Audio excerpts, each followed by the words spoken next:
In every corner of the world, the climate crisis is no longer a distant threat. It's a daily reality. Farmers from Krakow to Kansas to Kenya are watching weather patterns shift before their eyes.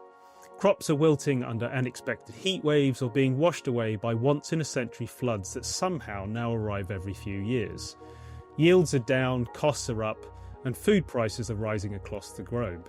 Supply chains are starting to crack under the pressure of instability, and the world is beginning to reckon with a sobering truth. We cannot feed a hotter, more volatile planet with the same systems we've relied on for the last century.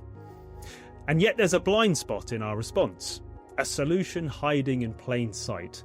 While we focus much of our climate energy on electric cars, renewable power and industrial decarbonisation, we're overlooking a sector that contributes nearly a third of global greenhouse gas emissions, the food system.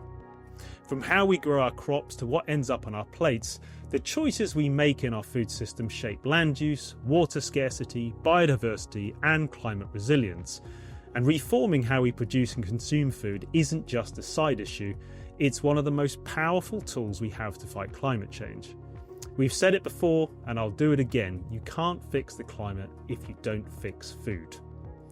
Welcome to the Food Fight podcast from EIT Food, exploring the greatest challenges in our food system and the innovators dedicated to solving them. I'm your host, Matt Eastland, and joining me today to unpack the hidden potential of a plant-based shift in the climate debate is food systems expert Sarah Lake. Sarah has spent her career digging into the complex, often invisible forces that shape our food system, and as CEO of Tilt Collective, today she's leading a movement to redirect billions in climate investment toward plant-rich food innovation. Welcome to the show, Sarah. Pleasure to have you with us. Thanks for having me, Matt. I'm thrilled to be here. Great stuff. Can't wait to get into it. Let's talk about what you do with the Tilt Collective. So what is your work mainly focus on there, and what's your role specifically? You mentioned it in your introduction. We cannot solve climate without food. There is no way we can feed 10 billion people on a planet and have planetary health. And so what we do at the Tilt Collective is recognize that to date, we've talked so much about how we produce food, but we often don't talk about what food we're producing.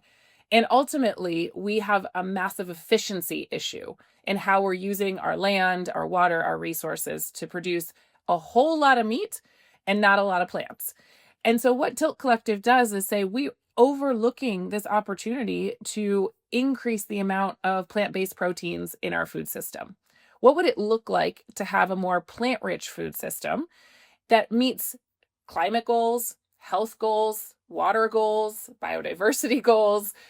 And our role in this is we work as a field catalyst. And by that, we mean that we are building out the field of NGOs and philanthropies who are working on this issue. Our role is trying to direct more effort and attention on what food we produce and how we can shift this more towards plant-rich options. So for us, that looks like trying to get philanthropy behind this to mobilize millions, if not billions of dollars into this as a climate and health solution, but also re-granting. So we make grants to organizations around the world who are leading the efforts to shape what foods are offered. A key part of our approach is we're looking at this question from that standpoint. What is offered and what is incentivized?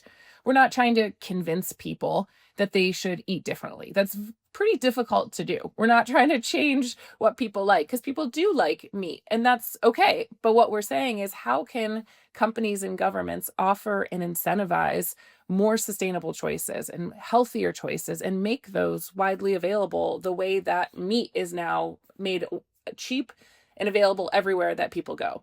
So we're really building this global movement, trying to elevate the idea of a more plant-rich food system, not just for climate goals, but for the whole array of solutions that come when you start producing more plants and less meat.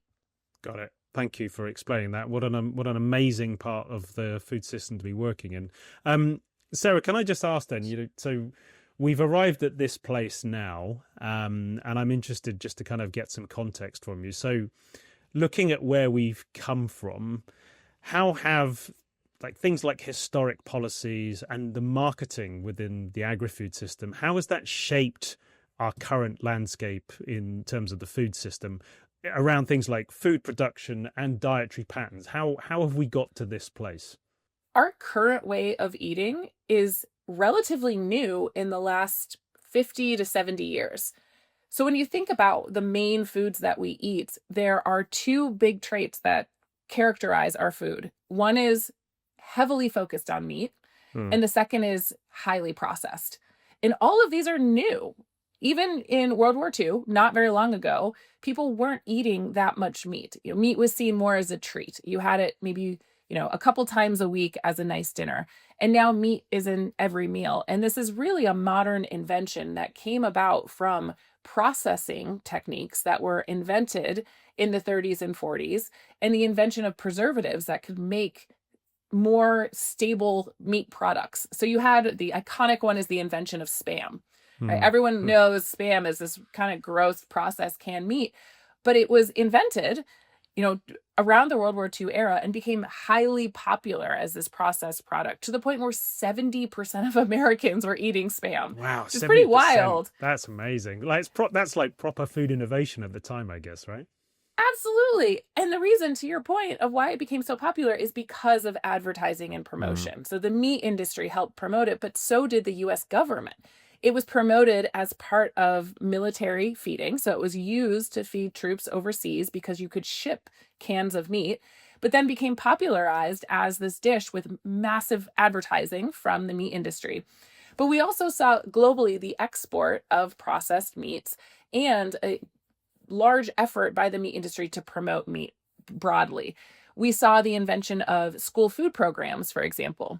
So we didn't have in the US a national school food program until around the 40s. And as part of that, the meat industry was involved.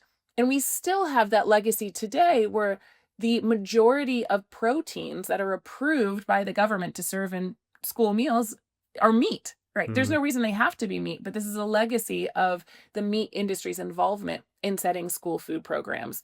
So this is really a modern invention in terms of how much meat we eat and the processing of that meat that makes it really cheap and highly convenient to eat. But we've also seen that this is legacy of policies that make it very, very subsidized. So we Mm. have a lot of policies that are making meat incredibly cheap to what it should be. So research shows if you actually had the true price of meat in the US, you took away all the subsidies, all the payments for farmers, a pound of ground beef would cost about $30. Wow, At which really? point, probably not a lot of people would eat it Mm. because you go to buy a burger at McDonald's and it would be, $10 plus. But the government is actually subsidizing this off of the assumption that people need to have meat in their diets. And so we have a proliferation of meat that's made widely available. And I actually think about it this morning when I visited my family over the summer holidays, like lots of people do. And it reminded me of all the things we did as kids that are now unheard of. Like my parents used to use so much styrofoam. Remember having like styrofoam bowls as a kid. Yeah, yeah. And we used to go to restaurants that had smoking sections. Oh, yeah. And all of these things, right, don't exist anymore, but we thought they were essential. And I was thinking about how probably in 20, 30 years, my kid will say the same thing, which is, I can't believe how much processed meat you gave us, right? How the schools were serving me bacon and cheeseburgers and meatballs and chicken nuggets, right? Everything is this processed meat that we're serving, which hopefully is sort of phased out within the new understanding of how this is so unhealthy for the climate and unhealthy for people. You were talking about how things are kind of legacy and embedded. So do you think currently there's any incentive for the main actors across the global food supply chain, those the ones who are kind of controlling everything, to change the status quo? So I mean, I guess it's the obvious question. Things have got to where they are now, but is there any incentive to change? I think there is. And the main reason is from the instability of meat production.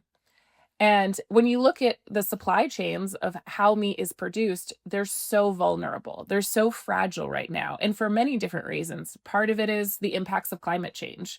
So, where I live in Colorado, over 70% of the water in our river is used to grow animal feed, and the river is running dry. And what people are doing here, the policies that are being recommended are things like maybe we shouldn't water golf courses. which is wild when you look at the data and you're like, actually, the vast majority of this water is going to animal feed, not to golf courses. Or that, they tell residents don't water your lawn as much. That's not going to solve it. But we're running out of water. So it's going to be difficult to keep producing meat the way we do. In other places, you're seeing impacts of drought, right? So there's not as much feed. Cows are dying from heat stroke. And we're also seeing a lot of disease. So the new one in the US that you might have seen in the news is we had avian flu before. Now we're about to have screwworm. And screwworm is a parasite that literally eats the flesh of cows. They've closed the border between the US and Mexico for imports of cattle because screwworm is so pervasive within Mexico right now. So these vulnerabilities in the supply chain make it pretty clear we can't keep doing things as we are. There's going to be smaller and smaller profits. So there is an incentive for meat companies even to look at producing other products. And we're seeing this. We're seeing some major meat companies start to produce alternative proteins and plant-based proteins because one, consumers want it, but two, there's a good reason why the margins on meat aren't going to be sustainable for them. They're going to have higher and higher costs, and there's only so much consumers are going to be willing to pay at the end of the day. So I do think there are some incentives from an economic perspective for meat companies to be offering and producing a different type of protein for consumers. That's interesting. I'd like to talk to you about alternative proteins in a second as well, actually. What in terms of the people or the parts of the food supply chain this is affecting now, I'd like to get your view on how this is affecting sort of farmers, availability of food, prices for consumers, for example. So I was reading this shocking statistic about US farming that net farm income has dropped by around $8.2 billion. So that's like a 5.6% decline in a single year, and that was 23 to 24. And I think across Europe there is a similar pattern, but it's more around the reduction in the number of people working in agriculture. So I guess from your perspective and the research you're doing, how are these climate shifts making the situation for farmers so, well, let's say, challenging? Mm-hmm. Farmers face more challenges than ever. And a lot of it is climate induced, where there simply isn't the same productivity of land as there used to be. And there's very different policy contexts. So we just had $6 billion in USDA funding cuts that will impact farmers in the US. So your data is spot on that farmers are making less than ever. And that's before in the US, before tariffs, before the cut in public programs. So the average American farmer, even last year, was making negative $850. Wow. So most farmers are losing money. And that's not specific to the US. That's actually globally quite a trend that many farmers are losing money and they're relying on off-farm income, meaning they have second jobs. They're perhaps leasing their land or they're using the land for conservation projects. They're not simply making enough by producing crops or raising animals. And this is only going to get worse. One reason why is a lot of the economic value that farmers have is in their land. They own the assets of their land. In the US, a lot of that is tied to water rights, for example. It's not just the US, but elsewhere. And that water is disappearing. So the actual value of their land is disappearing in front of them. And so there's not really a good outlook for this. And as you have generational transition, you have a lot of young farmers who don't really want to inherit the family business when it's already not profitable. So you are seeing a shift where a lot of small farms are going out of business. You're seeing incredible concentration where these small farms are being bought up. So this idea of a small family farmer in Europe and in the US, not really true anymore. It's the exception rather than the norm, where mostly big companies own massive amounts of farmland. In the US, a major owner of farmland is China. The Chinese government owns an enormous amount, and this has gotten attention from the Trump administration as Is that right? foreign I didn't know influence. That. That's very interesting. It is, yeah. So we have, between the Chinese government or government influenced companies, you have massive corporate consolidation among land ownership. So overall, farmers aren't doing well. And this is something that's so important to understand when we talk about shifting towards plant production. It's not like you have farmers and ranchers who are thriving. We're not going from an idyllic system where Ranching is an amazing opportunity to a plant system where everyone's losing. It's actually the opposite. We're in a system where farmers are being absolutely screwed. They are losing money. Their land values are falling apart. The cost to consumers is so high that they're getting smaller profits. But we have the opportunity to go to a system that is more plant-based and at the same time explore new economic opportunities for farmers and ranchers to help actually improve their livelihoods, not just keep them the same. I mean, I suppose you've probably answered this question, but do you see that there are any farms or farmers who are actually faring better than others? So you spoke about consolidation. Does that mean that there are it's only the big farmers that are actually doing okay, or actually are even they suffering? And I wonder as well whether you have any stats on or any thoughts on like regenerative farmers in the US. So big in the US, big over now in Europe, and we talk about climate resilience as farmers in terms of the sort of regenerative nature. Are there any which are kind of buffing this trend at all? There are some. It depends at what impact you're looking at. So an interesting example with bird flu is that Canada did not see a massive rise in egg prices the way we did in the US. And it's because the average size of a chicken operation was smaller. Right. So when a herd or a flock of chickens was infected, they'd lose the flock, but it wasn't a million chickens. You were talking about 100,000 chickens. So smaller production can be more resilient to some of these impacts. But it's not always true, right? You have smaller production of cattle where if you lose a dozen head of cattle to screwworm or to drought or simply low yield, it can take out an entire operation. So you're seeing smaller producers who simply can't thrive with small losses every year like that. So I don't think there's a universal way of saying certain types of farmers are protected. Certainly, regenerative and sustainable practices are more climate resilient.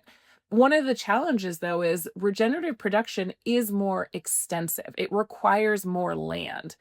And so one of the things that is so important to understand is if you want to have regenerative production, you have to have more land to do it, which also implies you actually need fewer animals. We need to be using less land with fewer animals in order to free up land to do more sustainable practices. Right. If we were to try to produce the same amount of meat that we have now in a regenerative fashion, we simply wouldn't have the land to do it. We would actually have to convert more land, which is not good for biodiversity and conservation and carbon sequestration. So we need to first think about how do we have less meat overall in our food system, and then how do we repurpose that land for an array of things, one of which is more sustainable production through regenerative or agroecological practices. You're kind of nicely moving us on towards, some of these things that we're talking about are shocking, but hopefully we're now moving towards more solution-based conversation. So the recent report by Tilt Collective and your partner Systemic, so they revealed how a shift towards plant-based dietary shift can reduce carbon emissions from the food system. So can you talk us through some of those findings? Absolutely. One of the most shocking things to me in the climate movement right now is that shifting towards a plant-rich food system is one of the most impactful levers we have, yet it's one of the ones that's most overlooked. And people always say, why? Well, if this is so effective, why aren't we doing it? And ultimately, it comes down to the fact that food is a really sensitive topic. It is political, it is cultural, it can even be religious. So people don't want to touch the idea of shaping what we eat. But as we talked about, what we eat has been wildly shaped for decades. We have many forces between governments and companies that are influencing what we eat. So it's not a new idea to talk about shifting what we eat or changing what's offered to us. And what we find in our research with Systemic is that looking to change towards a plant-rich food system is one of the largest levers in terms of climate mitigation. When you compare it to things like renewable energy or to electric vehicles, it can have exponentially more climate mitigation potential.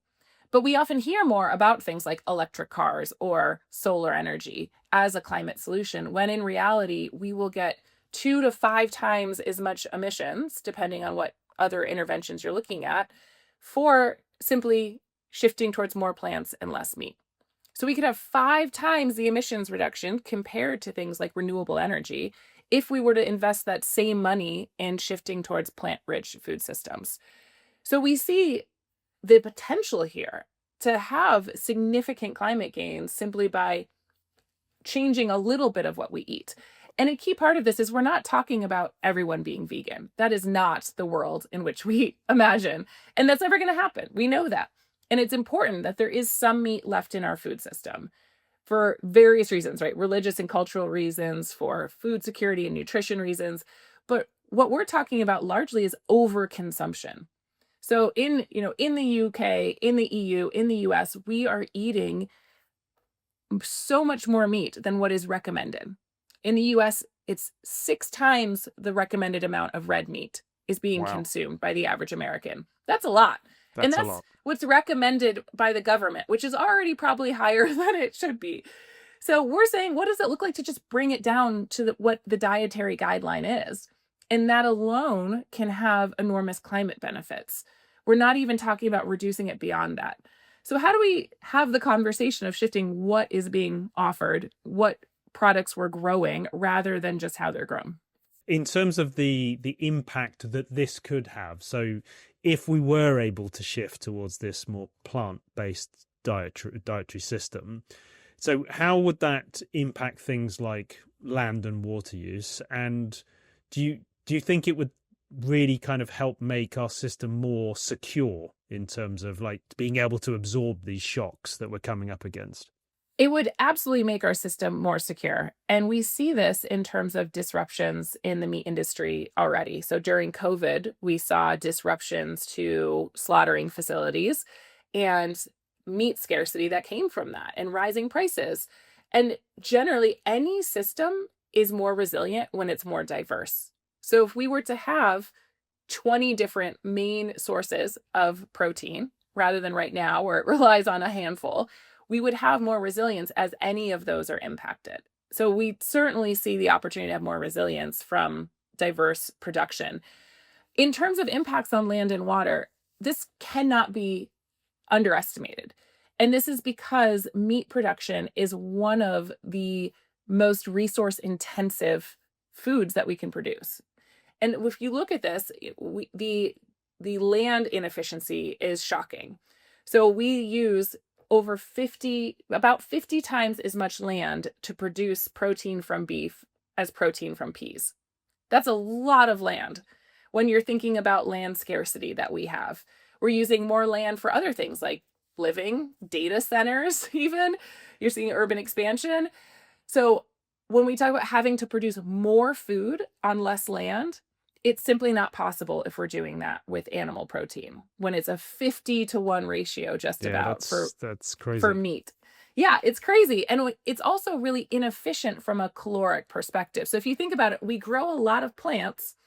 We then feed those plants to cows, and then we eat the cow. But how much of that energy is actually translated to what we get is very minimal. We lose 98% of the energy in that conversion. 98%. There is nothing in our world that is that inefficient.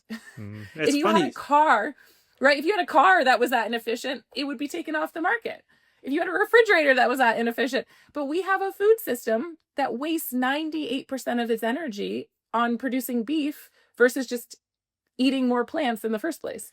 That's so interesting because, I mean, obviously we talk a lot about food loss and waste, but actually when you talk about sort of calorific loss, like you're saying, actually by the time you get to a lot of that food which actually hits the plate, that then some of that is then wasted, but you've already baked in a lot of that waste already by this system that you've got up right up front. That's really interesting.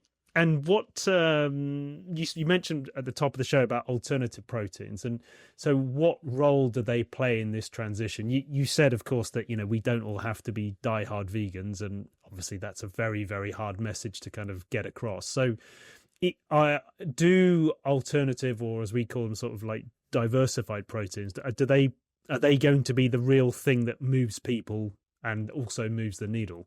Alternative proteins definitely have a role to play. But the question is, what role do they play? And that, I think, has been very complicated and not well explained to date. People may not even know what alternative proteins are because we use this term to talk about everything from a black bean burger to lab grown meat. These are very different products, and we have failed to have the right language to discern between them. I think this is one of the biggest mistakes that we have made in the food conversation. It's just protein, right? It's just protein. Exactly. It's just in different forms. But why are we using one term to talk about all of it? It's almost like if you were to say, I'm having meat for dinner, someone would be like, well, what type of meat? Are you having chicken? Are you having fish? Are you having beef?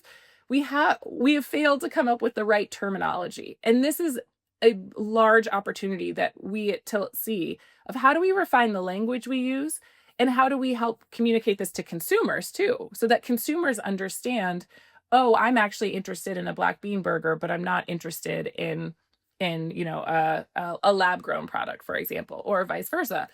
So when we talk about alt proteins, there's a lot of different types. So in asking what is the role of alt proteins, well, it depends on what type, and it depends on for whom we're talking.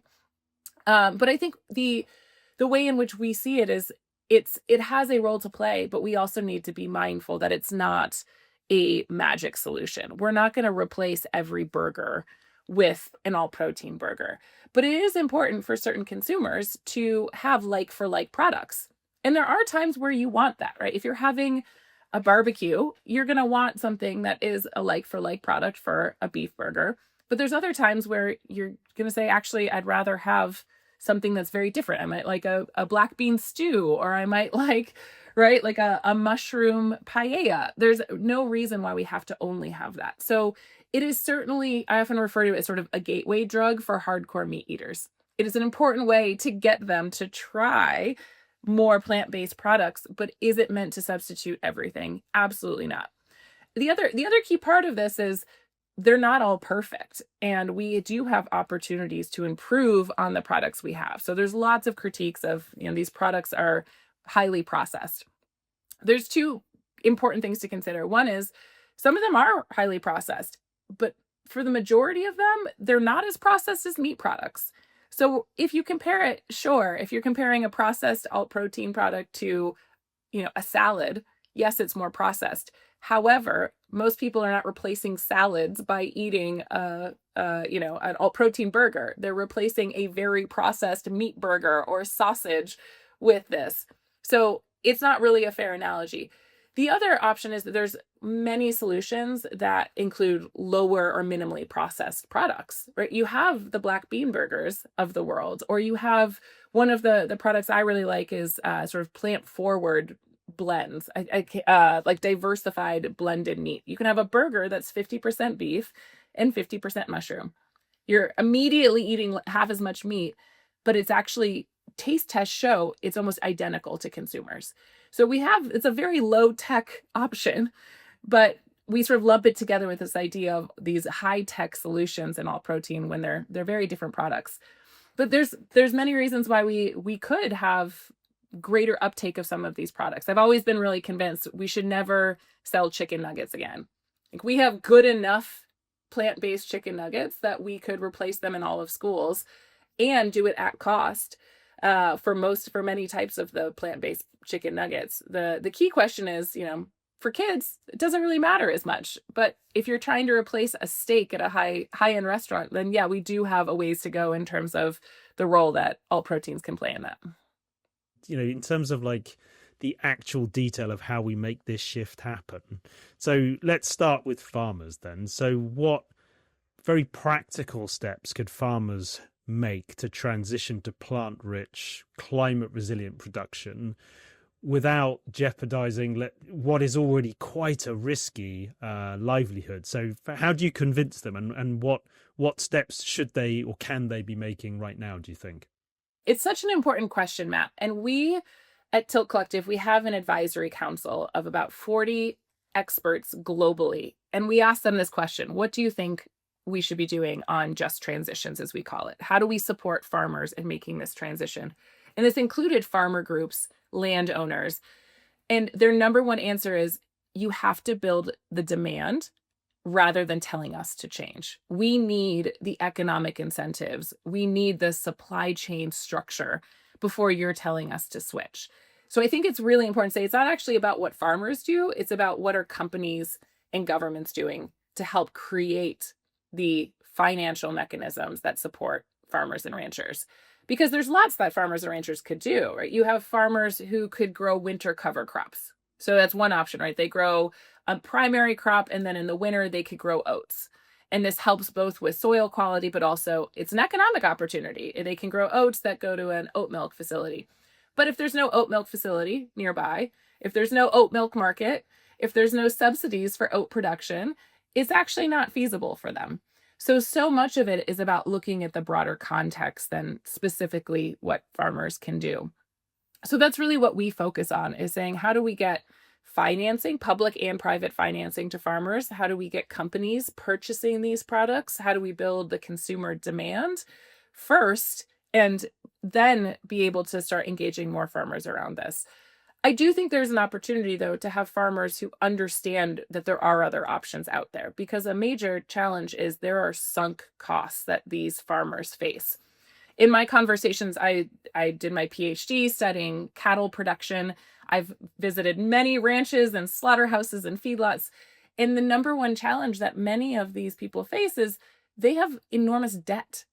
So they own, if you're a chicken farmer, you have a chicken house that costs hundreds of thousands of dollars, if not more.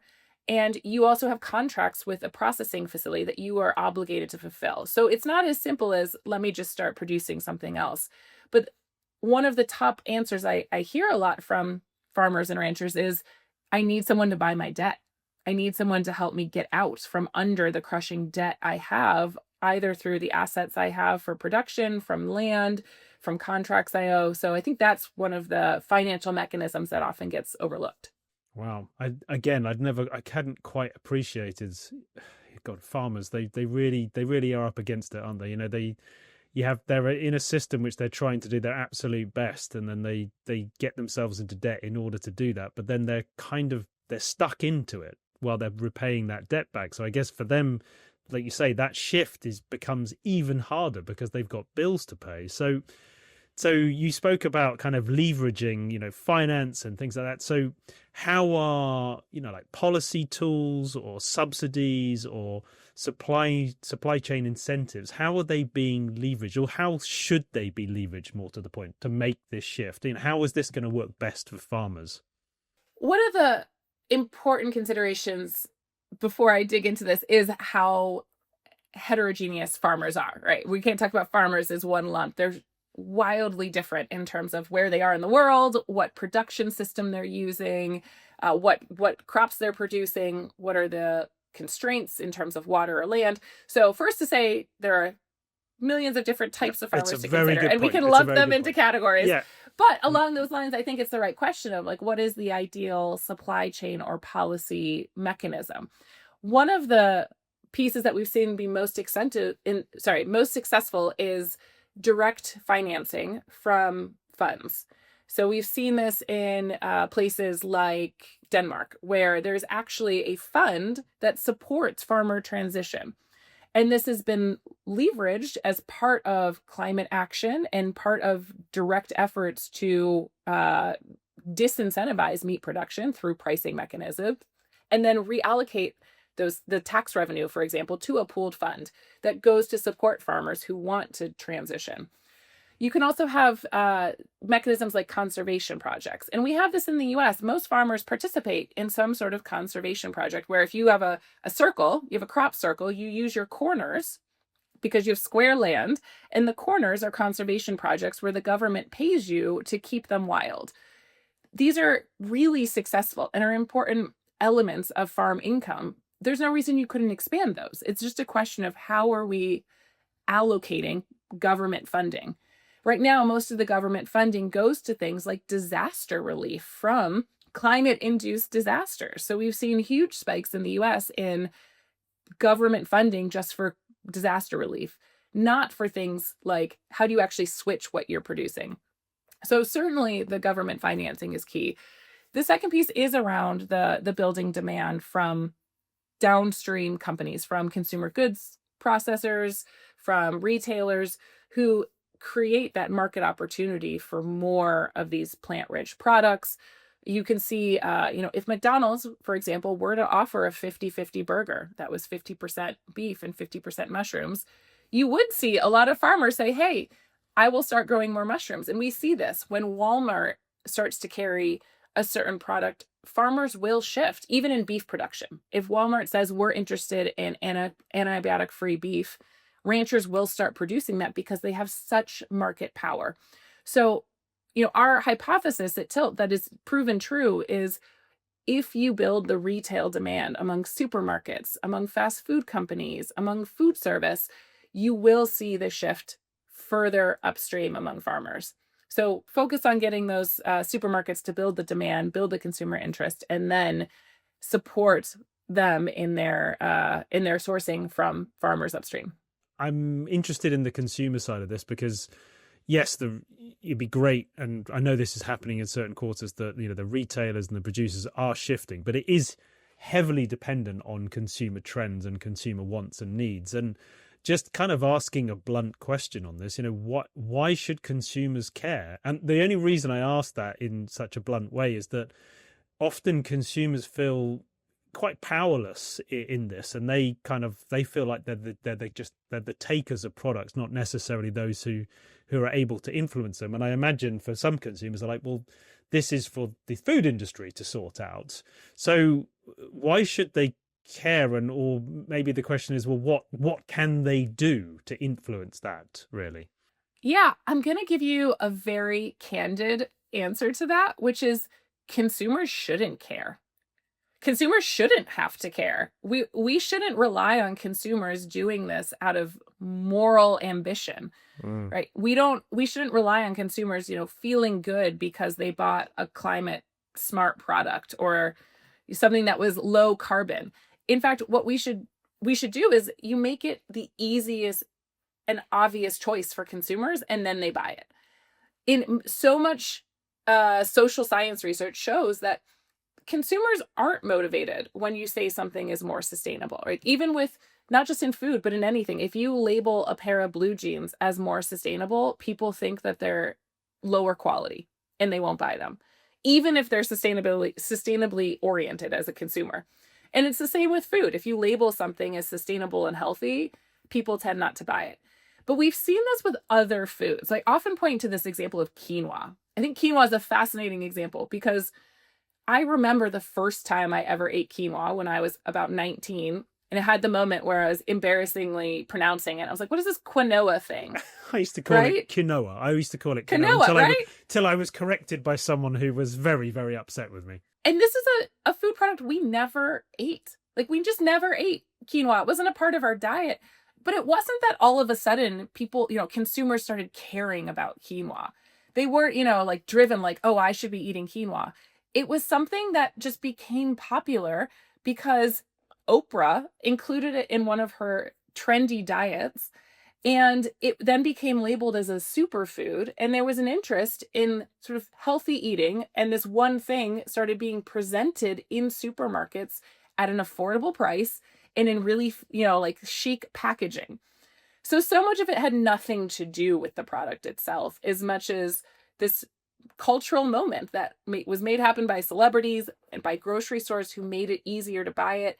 They put quinoa, instead of in sort of the boring rice section, it was featured on different shelves, right? So much of this is just how you convince consumers this is something they want to buy.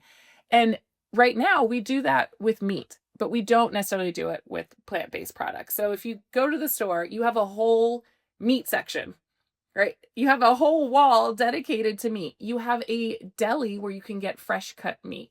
You have prepared meats that are already made and sold to you to buy ready without you having to do it. We don't really have the same for plants, right? If you go to buy a plant-based burger, you're not sure, is it in the freezer section? Is it in the fridge section in a natural foods area? There's no prepared options at the store.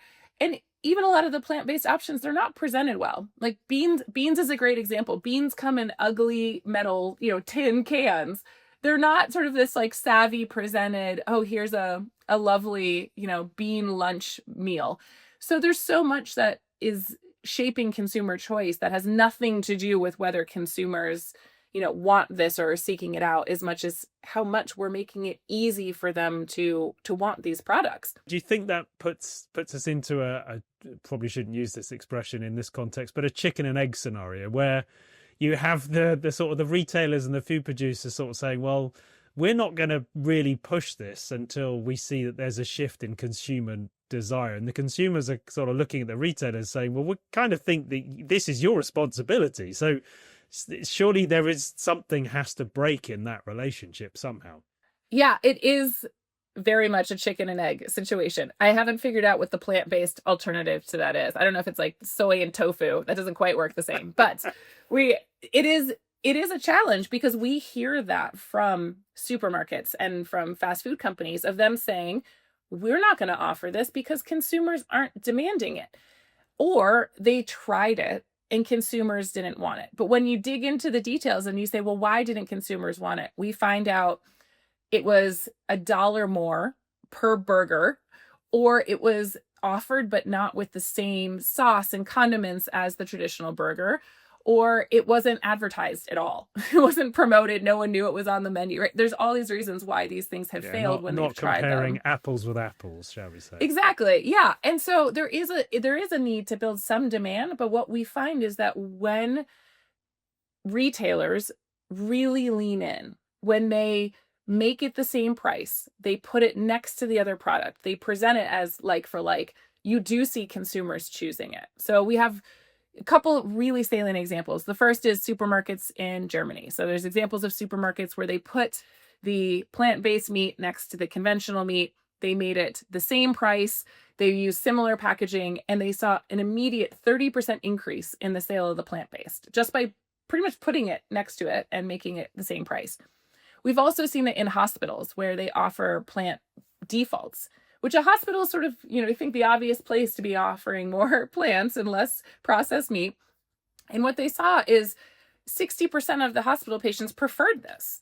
So you actually saw a lot of the hospital patients wanting this, but they also saw that it was costing the hospitals less. So the hospitals were saving about 50 cents per meal to be offering plant-based. So it was a true win-win-win. The hospital patients wanted it. It was climate smart food, and it was cheaper for the hospitals who were also struggling from funding.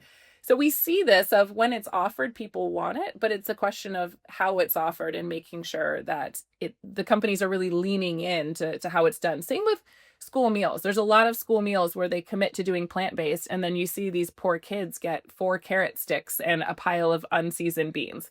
They're not going to want that.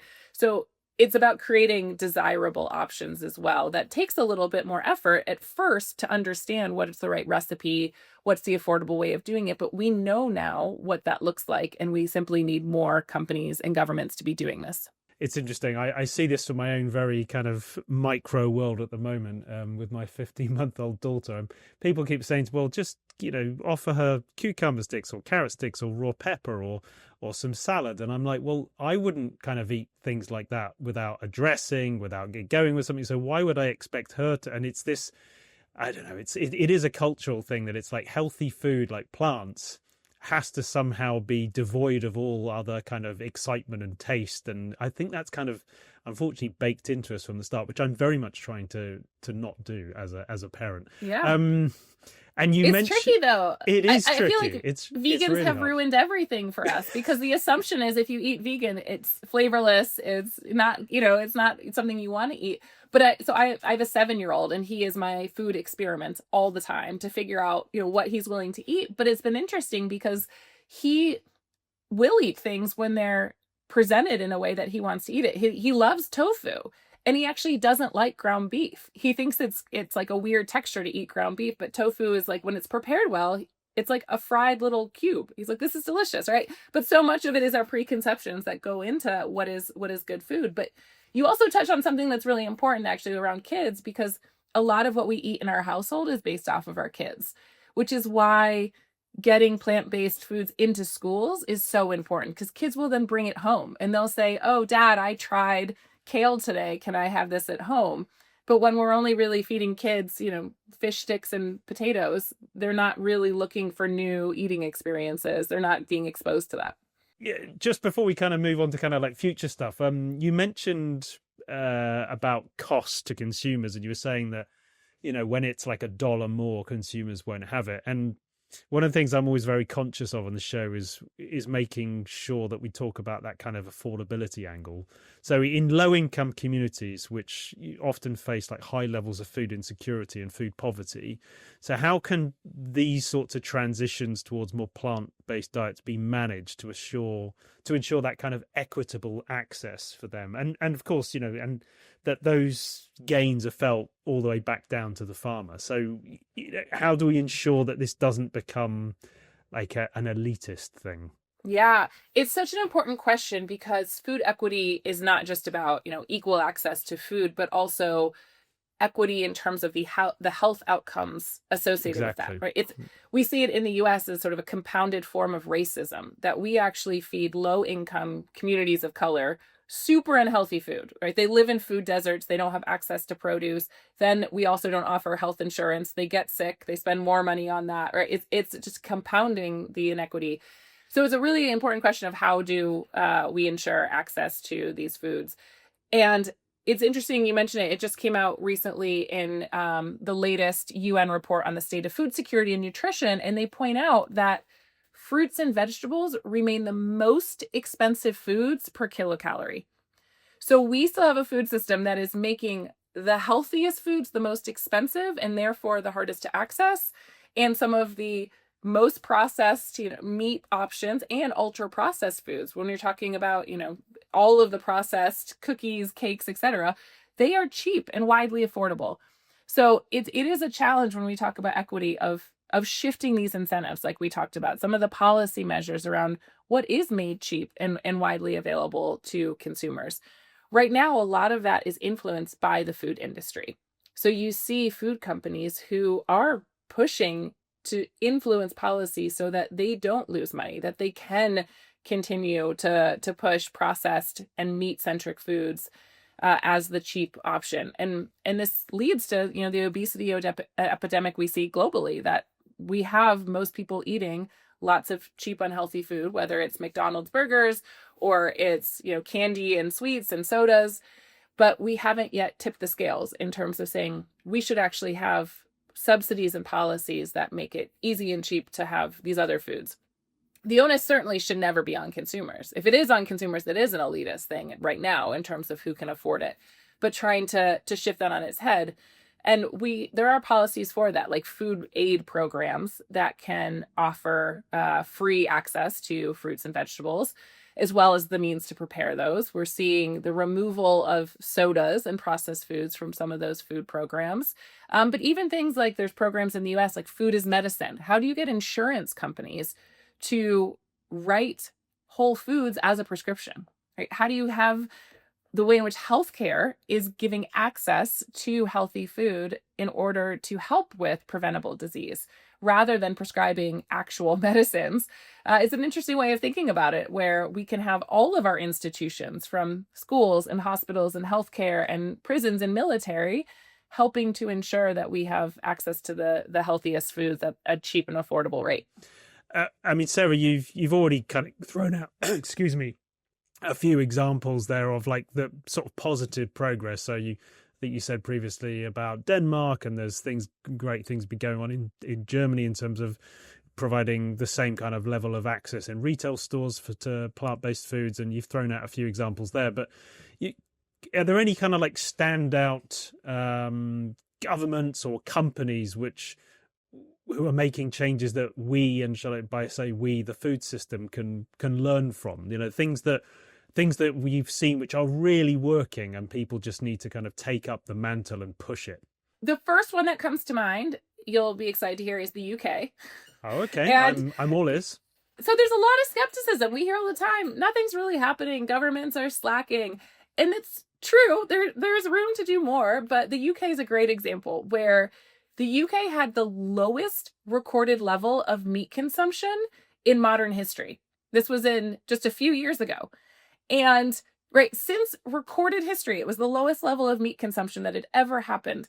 And there was a study done to understand why. And one of the driving factors was portion size, which is such an interesting point to what we are trying to do at Tilt Collective, which is to say this isn't about, right, being vegan. This is actually just eating less. So we're seeing that if you simply have smaller portions, that can be packaged foods and prepared foods. It can be what's served at buffets or in schools. It can be what the packaging of raw meat even is a smaller amount, that people just tend to eat less of it. Even in buffets, if you put a smaller spoon in the tray that has meat, people will put less meat on their plate and then eat less of it. These are so simple, and we're seeing that this actually is a population level impacts. We're not talking about, one university or canteen. This is all of the UK had the lowest level of meat consumption. So it's happening. It's happening. Could there be more? Sure. The decrease was small in the bigger scale when you're talking about overconsumption. But it's one example where interventions to help with portion size are important. Some of the other examples we see are policy measures to help incentivize the plant-based eating. So the UK also encouraged, meat reduction for climate and for health. Personally, I think we're seeing some of the most success around health. Most people don't care about climate change. We know that. I accept it. Even as a climate champion, I'm not going to try to convince people to care about climate change. What they do care about is their own health and their health of their family. So we're seeing, for example, in the US, some of the largest growth in consumption of plant-based proteins is the families who are include men over 40 who are facing heart disease from a history of eating meat. And it's not actually them, it's their wives who are doing the food purchasing, who tend to be buying these products out of a health mindset. They want low cholesterol, healthier fat options for their husbands. And so we are seeing success where there's more attention on health and healthy eating, on the impacts of meat-centric diets, on the obesity epidemic, on preventable disease. And so this framing has motivated a lot of countries. I think there's, dozens of countries now that have plant-based protein plans that are part of both a health and climate agenda. What those look like is asking the question of how do we offer and incentivize more plants in our school food program. So Brazil has one of the largest school feeding programs in the world, and they prioritize minimally processed whole foods that are also locally and indigenously sourced to have sort of a win-win of offering these within school systems where they're trying to prevent, preventable disease and also support local economies. So there's lots of examples like that where we're seeing success, and it's simply a question of how much it's being scaled and replicated. And we are trying to do just that, encourage more companies and more governments to take these successes and run with them. Amazing. Sarah, it sounds like you're doing some incredible work, and I really applaud you for that. And I really hope that everything continues to go in the right direction, shall we say. So huge congrats. And in terms of our listeners, where can people go to find out more about you and all the great work you're doing at Tilt Collective? Absolutely. You can check us out at tiltcollective.org, as well as follow us on LinkedIn, where most of our updates can be found there. Fantastic. Sarah, this has been a really, really excellent conversation. I almost said wicked conversation there. It's been a wicked conversation. I've really enjoyed talking to you about it. I've personally, as always on these shows, but particularly on this one, I've learned loads. So thank you for that. And I'm sure our listeners will too. So Sarah, thank you once again for being on, and thank you to everyone for tuning into this week's episode. So this has been the Food Fight podcast. If you'd like to find out more, then check out the EIT Food website at www.eitfood.eu and join the conversations via the hashtag EIT Food Fight on our LinkedIn channel at EIT Food. And of course, if you haven't already, please hit the follow button so you never miss an episode. Thanks everyone, speak to you soon.